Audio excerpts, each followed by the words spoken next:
At the beginning of September 2023, I moved up to Mozambique and stopped at a small town called Ponta de Ouro.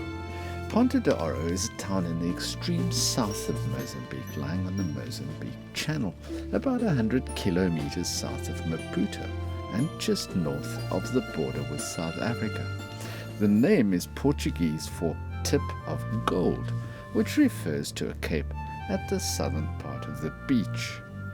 The caravan park that I chose is called Actupo and is right next to the beach, close to the busy swimming area, so in a very good spot. The tar road ends in the town, and the last kilometre down to the caravan park is on soft sand. It's pretty much beach sand, so very easy for the car to get stuck in. I had to let a lot of the air out of my tyres to prevent getting bogged down in the sand. This worked quite well and I got some good grip. But every time I went out, people would point my tyres and let me know in Portuguese that it looked as if I had a puncture. I don't speak Portuguese, but it was very easy to get the gist of what they were saying with the gesticulating and pointing that was going on. The caravan park is very basic. Modern people refer to it as rustic, which means that the facilities are falling apart and in many cases don't work. The park is 90% sand with about 10% of scrubby grass with a good covering of trees, so there's some protection from the sun, which apparently is brutal from December to May when it gets very hot here. I loved walking on the soft, cool sand, and there are no thorns at all. I didn't see anything that may have been alarming, like snakes or spiders. There are two ablution blocks. The one closest to me, seen here, did not have any hot water when I was there, and one of the toilets was not secured and it wobbled if you sat on it. A kind of a toilet paper is supplied. It's the cheap kind that doesn't have any perforations and tears into shreds when you try and break a piece off, and that sums out the feel of this caravan park for me. The place has an unfinished veneer. It seems to have been built by people with no building skills. One of the toilets had a bad leak, so you had to stand in a wet spot. The other ablution block looked better, although I never used the facilities here. I believe that there was at least warm water for a shower, though, at this ablution block. The water here is borehole water, which is a disgusting brown in color. It's not drinkable and you have to go to town and buy water in 5-litre containers. A 5-litre bottle of water costs about 30 Rand here, so expect to pay an extra 1,000 Rand per month for 5 litres of clean water to use every day for drinking and for cooking. I had to shower in this muck for a month, as there is no alternative. Electricity is supplied in the park, but this is switched off almost every day for a few hours. When it's switched off, the borehole pump doesn't operate, and there's no water. As there's no water, the toilets don't work, so hopefully you'll not need to go to the loo at that time. The borehole pump is switched off from between 5 and 9 in the evening for the night to try to save electricity, and then it's switched on again at sort of 5 in the morning. So there's no water and no toilets during the night. The garbage bags are dumped to the side of the park in plain sight. The price per day is a very high 200 Rand per person. I did receive a special monthly pensioner's rate of 3,000 Rand per person when I was there. It was sort of a test by the owner to see what would happen. But at the end of my first month, he cancelled this arrangement and demanded 6,200 Rand per person for each month. So I left and went elsewhere at a much cheaper rate. There seems to be a general lack of business intelligence, and intelligence generally really, amongst many caravan park owners. They demand high rates, no one comes to stay, and the parks stand empty. The result is that many parks have closed down, and park choices in most areas are very limited through this sort of thinking. When I got here, the place was empty, and when I leave, it'll be empty again, I'm pretty sure. Unfortunately, the beach bar right next to Actupo is party central. They play house music from about 2 every afternoon until between 2 and 5 the next morning. So you're looking at like 16, 17 hours of bang, bang, bang. House music is the kind of music that goes boom, boom, boom, very loudly. You can often hear some idiot coming along in his car from 200 meters away with huge bass speakers bashing out the bass line. That's house music.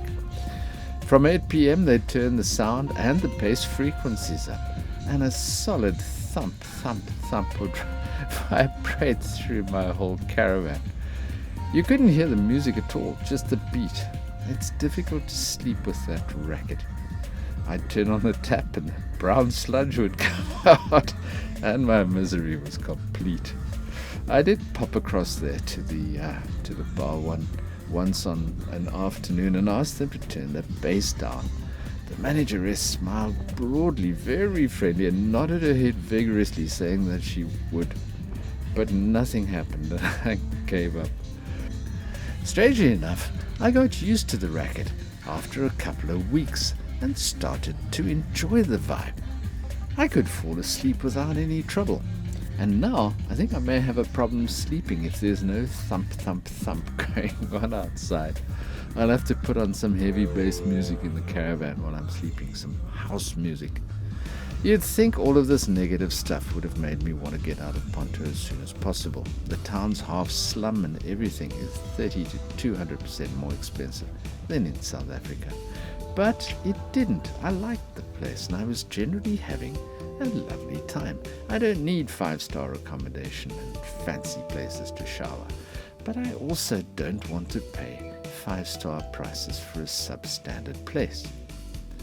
The caravan park has gates on the road and on the beach side, and it's very safe.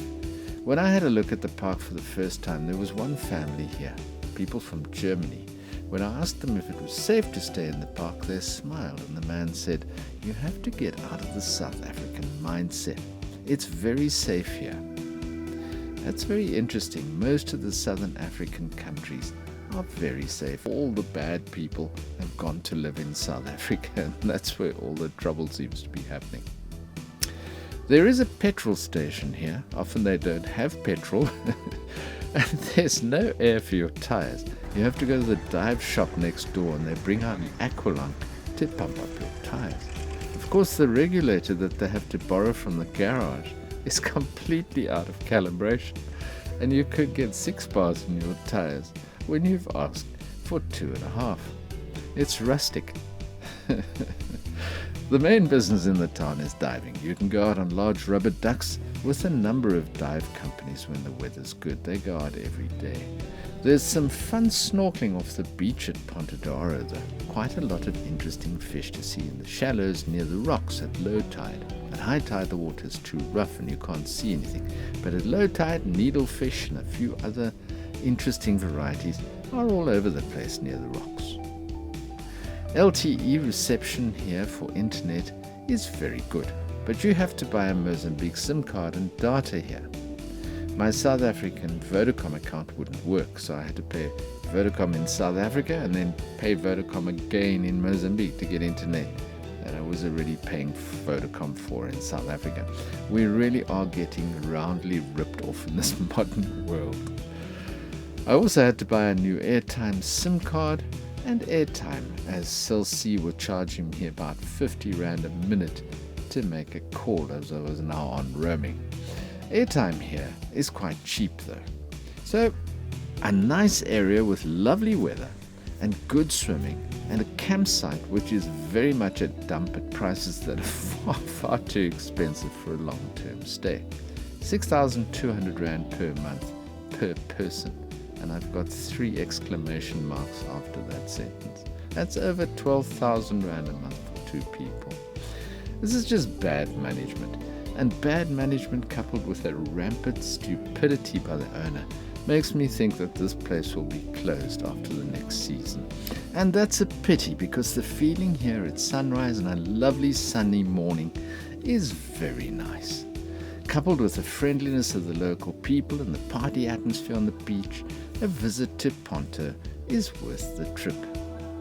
I'd stay at Actupo again. It's in a great position.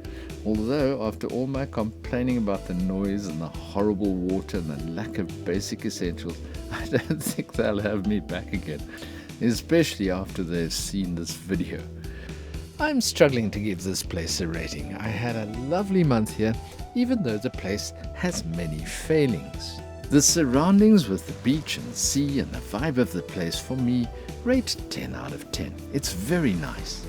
But the caravan park with its awful, filthy water, facilities that don't work, electricity which is switched off without giving campers any notice just to save a few bucks, lousy toilets, horrible loud music late at night torturing me when I want to go to sleep, barking dogs late at night, no toilet facilities at all when the electricity is suddenly switched off, slovenly management, bad roads to drive on, and a number of other items on the horrible side of the page at ridiculously high prices make me realize that I can't give Actupo more than a 2 out of 10. So I'll leave it to you to give it a rating, but I just think that with the proper management and attention, it could be so much better.